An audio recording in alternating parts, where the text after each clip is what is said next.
सोचिए, एक ऐसा समय आ गया है जब कनाडा इमिग्रेशन पूरी तरह से बदलने वाला है। सिर्फ रूल्स नहीं, बल्कि पूरा ecosystem, study permits, work permits, PNPs और एक्सप्रेस एंट्री सब पर बड़ा असर पड़ने वाला है। प्राइम मिनिस्टर कार्नी की नई पॉलिसीज आने वाली हैं और आईआरसीसी का फोकस अब टेम्पररी रेजिडेंट्स और फॉरेन वर्कर्स पर है।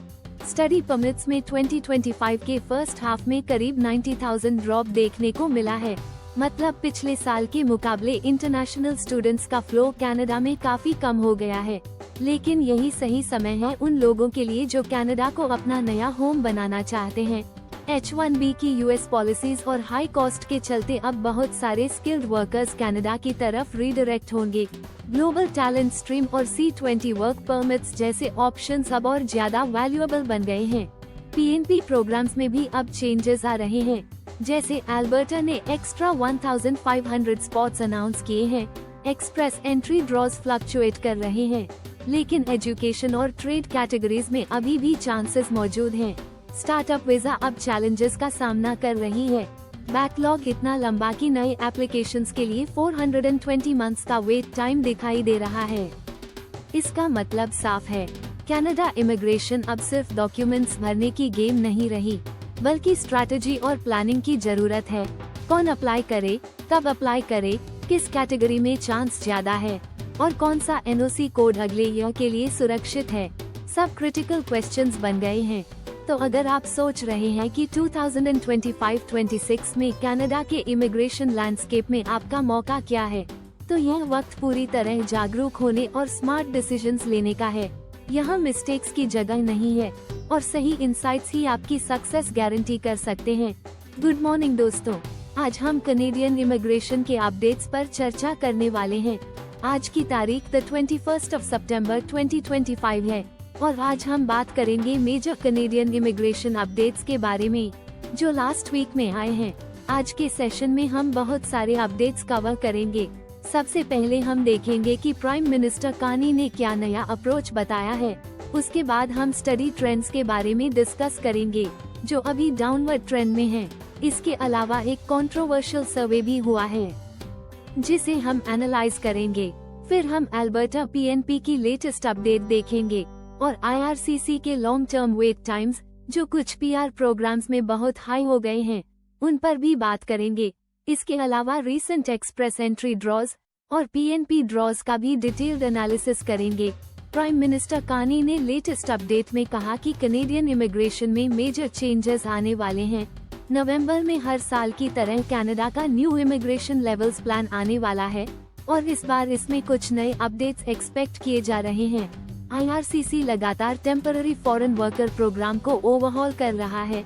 स्टडी परमिट रूल्स में भी काफी चेंजेस हुए हैं और अब टेम्पररी फॉरेन वर्कर्स और स्टडी परमिट होल्डर्स की संख्या पर ज्यादा फोकस है। इलीगल रेजिडेंट्स को रिमूव करने की भी प्लानिंग है। बेसिकली सरकार मोर फोकस्ड अप्रोच के तहत बड़े चेंजेस लाने वाली है। अगर हम रीसेंट H1B चेंजेस देखें जो यूएस में हुए हैं, तो ट्रम्प एडमिनिस्ट्रेशन ने H1B एप्लीकेंट्स के लिए $100,000 पर एप्लीकेंट फी लगाने की बात की है। इसका मतलब ये है कि कई स्किल्ड वर्कर्स अब यूएस में काम करना एक्सपेंसिव समझेंगे और कनाडा का रुख कर सकते हैं। माइक्रोसॉफ्ट, Amazon, गूगल जैसी कंपनियां एडवाइजरीज जारी कर रही हैं कि स्किल्ड वर्कर्स अब कनाडा देख सकते हैं। कनाडा के लिए यह एक अपॉर्चुनिटी हो सकती है जिससे टोरंटो और भी ग्लोबल टेक हब बन सकता है। आईआरसीसी ने स्टडी परमिट अप्रूवल्स में भी मेजर ड्रॉप देखा है। फर्स्ट हाफ ऑफ 2025 में सिर्फ 36,417 स्टडी परमिट्स इशू हुए हैं, जबकि 2024 में ये 125,000 थे। एप्लीकेशंस लगभग 50% कम हो गई हैं। इसका मतलब ये है कि कनाडा अब टेम्पररी रेजिडेंट्स की संख्या कम करने पर फोकस कर रहा है। अप्लाई बोर्ड की रीसेंट सर्वे में कहा गया कि कनाडा अभी भी टॉप डेस्टिनेशन है स्टडी के लिए, लेकिन नंबर्स रिवील करते हैं कि अराइवल्स काफी कम हो गए हैं। इंडिया और चाइना जैसे मेजर सोर्सिंग कंट्रीज भी अब अपने अंदर क्वालिटी एजुकेशन के ऑप्शंस बढ़ा रहे हैं। इसका मतलब ये है कि इंटरनेशनल स्टूडेंट फ्लो में शिफ्ट हो सकता है और कनाडा के लिए कंपटीशन बढ़ सकता है। अल्बर्टा पीएनपी की अपडेट भी इम्पोर्टेंट है। IRCC ने Alberta advantage immigrant nominee programme के लिए 1528 एक्स्ट्रा स्पॉट्स अनाउंस किए हैं, जिससे टोटल एलोकेशन बढ़कर लगभग 6400 हो गया है। हालांकि यह नंबर ओवरऑल टारगेट्स के हिसाब से कम है, लेकिन एप्लीकेंट्स के लिए थोड़ी राहत जरूर है। न्यू ब्रंसविक और न्यूफाउंडलैंड जैसी प्रोविंसेस को भी एक्स्ट्रा एलोकेशंस मिले हैं। स्टार्टअप वीजा प्रोग्राम अभी चैलेंजेस फेस कर रहा है। IRCC के इन्वेंटरी और बैकलॉग डेटा के अनुसार टोटल एप्लीकेशंस 2.3 मिलियन के करीब हैं। प्रोसेसिंग टाइम पुराने एप्लीकेंट्स के लिए लगभग 53 मंथ्स है, लेकिन नए एप्लीकेंट्स को 420 मंथ्स तक वेट करना पड़ सकता है। ये ह्यूज डिले पार्टली इसलिए है क्योंकि फेक कंसल्टेंट्स, घोस्ट एजेंट्स और बैड क्वालिटी सबमिशंस ने प्रोग्राम को ओवरबर्डन किया है। ऑफिसर्स को स्टार्टअप्स की प्रॉपर असेसमेंट के लिए स्पेशल ट्रेनिंग दी जा रही है। इसका मतलब ये है कि कनाडा का स्टार्टअप वीजा अब सीरियसली रीएवैल्यूएट हो रहा है। शायद इसे ओवरहॉल या रिप्लेस किया जाए। एक्सप्रेस एंट्री ड्रॉज भी इस समय मिक्स्ड हैं। रीसेंट स्किल ट्रेड ड्रॉ में सिर्फ 505 इन्विटेशंस इशू हुए।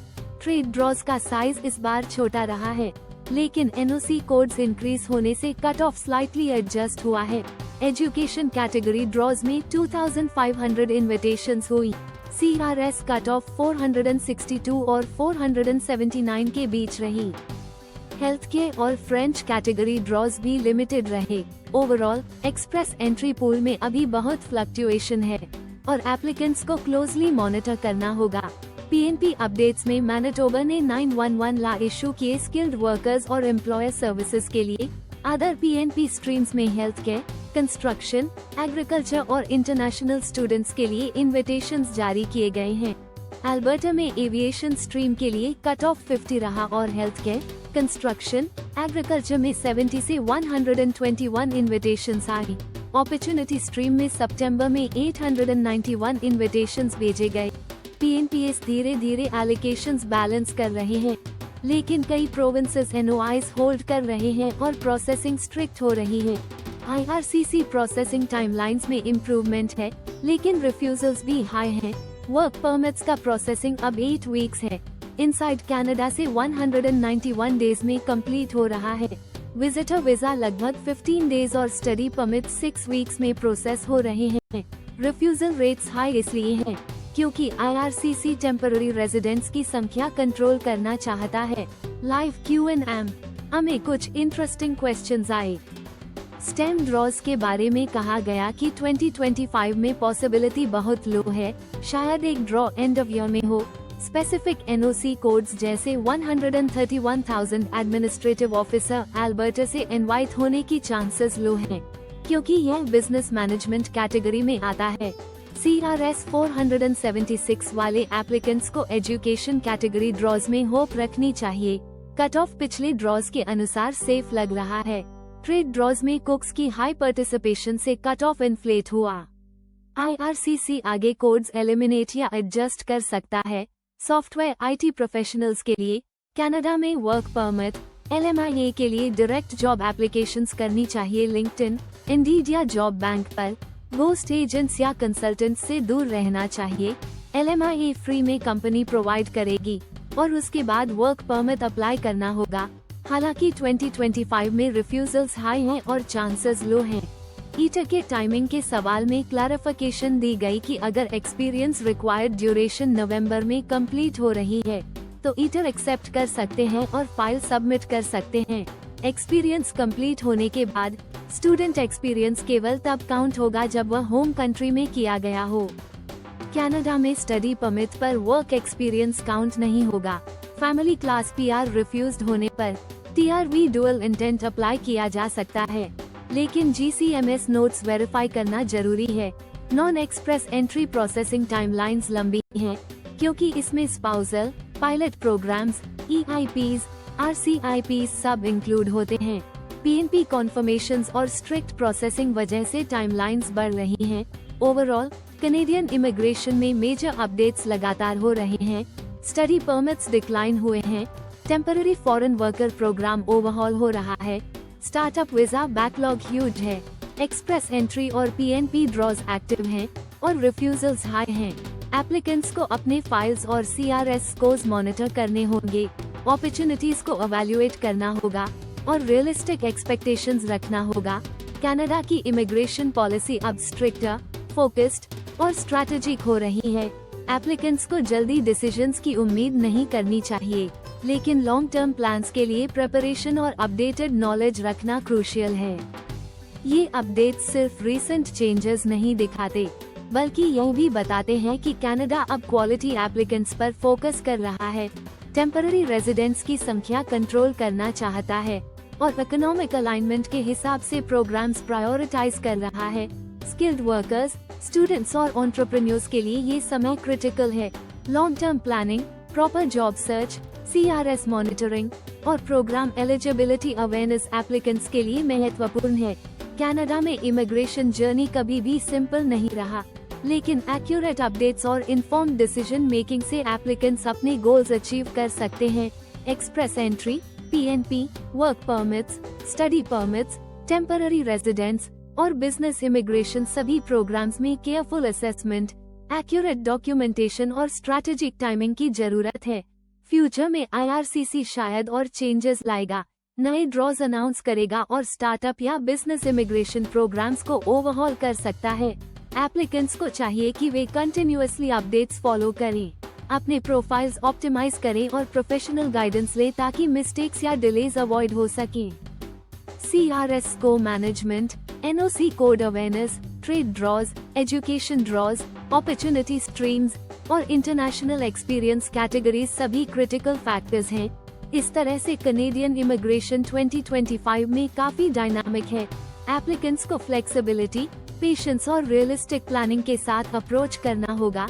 शॉर्ट टर्म फ्लक्चुएशंस जैसे हाई रिफ्यूजल्स, लो ड्रॉज या एक्सटेंडेड प्रोसेसिंग टाइम डिस्करेज कर सकते हैं, लेकिन प्रॉपर स्ट्रैटेजी से सक्सेस अचीव किया जा सकता है। Long term perspective, quality profile और एक्यूरेट डॉक्यूमेंटेशन एप्लीकेंट्स को एडवांटेज दे सकता है। कनाडा के पॉलिसीज, ग्लोबल टैलेंट डायनामिक्स और टेम्पररी रेजिडेंट मैनेजमेंट स्ट्रैटेजीज को समझना एप्लीकेंट्स के लिए जरूरी है। H-1B changes, US visa policies, global study trends, economic priorities और स्किल्ड वर्कर डिमांड सभी फैक्टर्स कनेडियन इमिग्रेशन को प्रभावित कर रहे हैं। इसके साथ ही IRCC की स्ट्रिक्टनेस, रिफ्यूजल रेट्स और न्यू प्रोग्राम डिजाइन्स एप्लीकेंट्स को रियलिस्टिक एक्सपेक्टेशन सेट करने में मदद करेंगे। इस पूरे डिस्कशन से साफ है कि कनेडियन इमिग्रेशन लैंडस्केप अब मोर कम्पिटिटिव, मोर सिलेक्टिव और स्ट्रेटेजिकली मैनेज्ड है। एप्लीकेंट्स को अपने प्रोफाइल्स ऑप्टिमाइज करने होंगे, CRS स्कोर्स मेंटेन करने होंगे और केयरफुली PNP, एक्सप्रेस एंट्री और वर्क परमिट अपॉर्चुनिटीज एसेस करनी होंगी।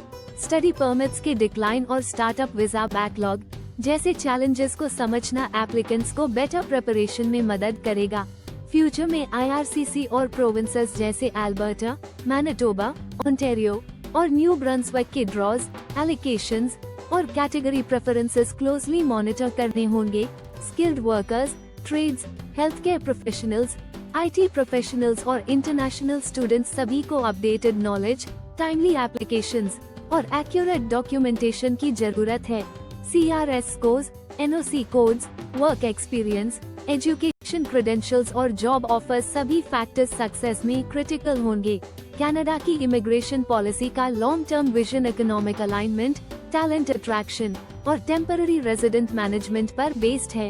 एप्लीकेंट्स को चाहिए कि वे अपडेटेड रहें, प्रॉपर गाइडेंस लें और रियलिस्टिक एक्सपेक्टेशंस मेंटेन करें। पेशेंस, केयरफुल प्लानिंग और स्ट्रैटेजिक अप्रोच से कनेडियन इमिग्रेशन गोल्स अचीव किए जा सकते हैं।